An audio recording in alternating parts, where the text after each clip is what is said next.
Good afternoon এইস কিচেনের বন্ধুরা। আজ আমি বানাবো হায়দ্রাবাদি খাট্টি ডাল। তাহলে চলুন দেখে নেওয়া যাক। হায়দ্রাবাদি খাট্টি ডাল বানাবার জন্য এখানে আমি নিয়েছি 2 কাপ অড়হরের ডাল এবং হাফ কাপ মুসুরের ডাল। এবার এই ডালটাকে বেশ ভালোভাবে কয়েকবার ধুয়ে একদম পরিষ্কার জলে ভিজিয়ে রেখে দিয়েছিলাম 2 ঘন্টা। 2 ঘন্টা পরে দেখুন ডালটা অনেকটাই ফুলে গেছে।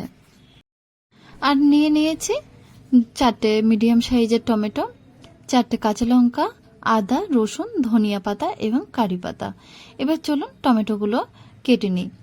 টমেটোগুলো এরকম ছোট ছোট পিস করে কেটে নিয়েছি। তারপর কাঁচা লঙ্কাগুলো কিন্তু কেটে নিয়েছি। এরপরে রসুনগুলো ছোট ছোট করে কেটে নেব।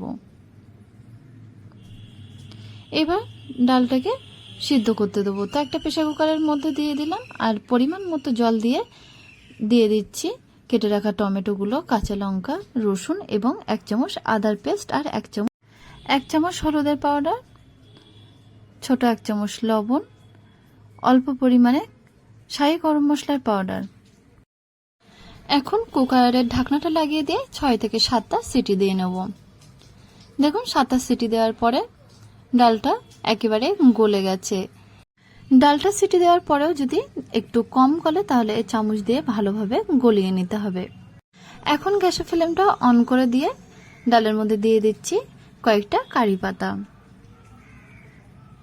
কারি পাতা দিয়ে ডালের সাথে মিশিয়ে নেব। এরপরে দিয়ে দিচ্ছি বেশ কিছুটা কেটে রাখা ধনিয়া পাতাগুলো। এরপরে আমি অল্প একটু তেঁতুল ভিজিয়ে রেখেছিলাম, তেঁতুলের পাল্পটা দিয়ে দেবো। এখানে যে যেমন টক খেতে ভালোবাসেন সেই মতো তেঁতুলের পাল্প দিতে পারেন। এখন ডালের মধ্যে 1 কাপ পরিমাণে জল মিশিয়ে ডালটা পাতলা করে নেব। দেখুন ডালের থিকনেসটা এরকমই হবে। এরকম ডাল খেতে কিন্তু বেশি ভালো লাগে। এই সময় টেস্ট করে লবণ দিয়ে দেবো। দেখুন এতক্ষণে ডালটা ফুটে গেছে। ডালটা ফুটে গেলে ডালটাকে নামিয়ে দিয়ে এবার মিডিয়াম ফ্লেমে একটি কড়া বসিয়ে কড়াইয়ের মধ্যে বড় 1.5 চামচ ঘি দিয়ে দেবো। ঘিটা যখন মেল্ট হয়ে আসবে তখন 7 থেকে 8টা ছোট করে কেটে রাখা রসুনের কোয়া দিয়ে দিচ্ছি আর 3 থেকে 4টে কাঁচা লঙ্কা আর 5টা শুকনো লঙ্কা দিয়ে দেবো আর ছোট 1 চামচ কালো সরিষা দিয়ে দিচ্ছি। ছোট 1 চামচ গোটা জিরে দিয়ে দেবো আর বেশ কিছুটা কারি পাতা দিয়ে দিচ্ছি।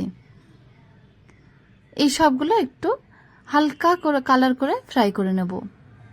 দেখুন এরকম যখন একটা কালার চলে আসবে তখন কুকারের ডালটা কড়াইয়ের মধ্যে ঢেলে দিচ্ছি। ডালটা বেশ ভালোভাবে কয়েকবার নাড়াচাড়া করে নেব। দেখুন ডালের থিকনেসটা কিন্তু এরকমই হবে। আর তৈরি হয়ে গেল হায়দ্রাবাদি খাট্টি ডাল। হায়দ্রাবাদি খাট্টি ডাল খেতে খুবই টেস্টি। এটা রুটি কিংবা পরোটার সাথে খেতে খুবই ভালো লাগে। আমার এই রেসিপিটা দেখে একদিন বাড়িতে ট্রাই করতে পারেন। আশা করছি ভালো লাগবে। যদি ভালো লেগে থাকে তাহলে অবশ্যই ভিডিওতে একটা লাইক করবেন আর আমাকে কমেন্ট করে জানাবেন।